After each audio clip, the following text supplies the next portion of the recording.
អំបិលមិនមែនមានប្រយោជន៍តែស្លមួយមុខទេណាថ្ងៃនេះអត្ថប្រយោជន៍នៃអំបិលគឺមានច្រើនមុខអញ្ចឹងមកមើលទាំងអស់គ្នាប្រសិនបើអាវយើងអាចនឹងប្រឡាក់ប្រេងឬខ្លាញ់ដោយប្រការណាមួយណាទាំងអស់គ្នាគ្រាន់តែយកអំបិលបន្ទាប់មកច្បាច់សាប៊ូលាងចានលាយចូលគ្នាមកបែបនេះបោកតែបន្តិចគឺធានាថាជ្រះស្អាតតែម្ដងដូចថ្មីហើយនិយាយពីកអាវរបស់យើងតែងតែឡើងលែងចង់ពាក់បែបនេះអ្នកទាំងអស់គ្នាមកដូចថ្មីបេះបិទដាក់ថ្នាំដុសធ្មេញបន្តិចលាយជាមួយអំបិលបន្ទាប់មកអ្នកទាំងអស់គ្នាញីទៅគឺថាបានស្អាតអញ្ចឹងហើយចំពោះអាវខ្មៅដែលហើរពណ៌វិញណាយើងយកអំបិលមករោយពីលើបែបនេះមកហើយចាក់ស្រាបៀរបញ្ចូលបោកទៅគឺបានពណ៌មកដូចដើមវិញអញ្ចឹងឃើញអត់ហើយបើសិនជាអាវរបស់យើងជាប់ស្នាមពណ៌លឿងដូចជាអាវសអញ្ចឹងណាអ្នកទាំងអស់គ្នាយកវាទៅដាក់ក្នុងឡាបូហើយយើងដាក់ថ្នាំដុសធ្មេញចំនួនប្រហែលមួយថ្នាំងដៃបែបនេះមកបន្ទាប់មកអ្នកទាំងអស់គ្នាដាក់អំបិលបន្តិច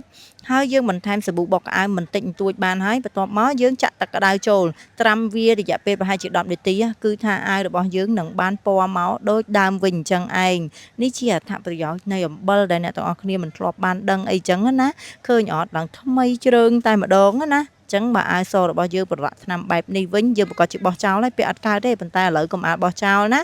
យកថ្នាំដុសធ្មេញបន្តិចដាក់ទៅក្នុងឡាបូបន្ទាប់មកអ្នកទាំងអស់គ្នាដាក់អំបិលហើយយើងបន្ថែមជាសាប៊ូបោកក្អៅបន្តិចនិងទឹកខ្មេះពណ៌សហើយដាក់ជាមួយទឹកក្តៅលាយល្បាយទាំងអស់នេះបញ្ចូលគ្នាឲ្យសព្វ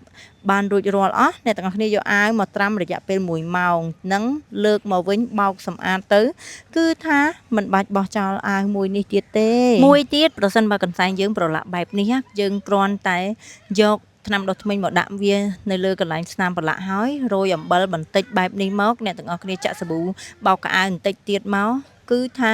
ត្រាំជាមួយទឹកត្រជាក់របស់យើង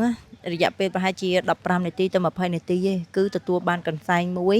ដែលល្អថ្មីស្អាតដូចដើមអញ្ចឹងអត្ថប្រយោជន៍របស់អំបិលគឺមិនត្រឹមតែស្លទេអាចមកបោកខោអាវបោកសម្លៀកបំពាក់ដែលប្រឡាក់បានបែបនេះទៀតណាហើយបើនិយាយពីស្បែកជើងយើងវិញតែងតែប្រឡាក់ឲ្យមែនទេអញ្ចឹងឥឡូវវិធីមួយនេះគឺងាយស្រួលទៀតហើយក៏ជាអត្ថប្រយោជន៍នៃអំបិលដែរអ្នកទាំងអស់គ្នាចាក់ទឹកខ្មេះមកនៅក្នុងឡាបូអញ្ចឹងទៅបន្ទាប់មកទៀតដាក់អំបិលរៀងចំនួនច្រើនដែរហើយនឹងសាប៊ូលាងចាននេះគឺធ្វើឲ្យស្បែកជើងយើងដាក់ត្រាំតែបន្តិចដីដែលប្រឡាក់ទាំងប្រមាណគឺថាលើកមកដូចតែយើងទិញស្បែកជើងថ្មីមួយគូមកវិញទៀតអញ្ចឹងធម្មតាកំបិតពេលដែលយើងឈប់ប្រើយូរគឺតែងតែមានស្នាមច្រេះបែបនេះអញ្ចឹងឥឡូវយើងកុំបោះវាចោលអីគ្រាន់តែយកអំបិលមកហើយយើង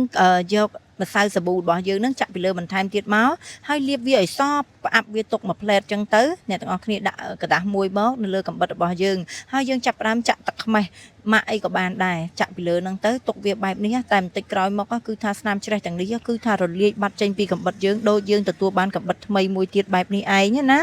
ហើយបើសិនបើស្នាមក្តាររបស់យើងតែងតែមានស្នាមផ្សិតខ្មៅឯងអញ្ចឹងយើងចាក់ទឹកក្តៅពីលើក្តារហ្នឹងមកបន្ទាប់មកយើងរោយអំបិលឲ្យបរិមាណសមល្មមលាបវានៅជុំវិញស្នាមខ្មៅទាំងអស់នេះអ្នកទាំងអស់គ្នាថែមជាសាប៊ូបោកកៅអៅអីអញ្ចឹងថែមទៀតមក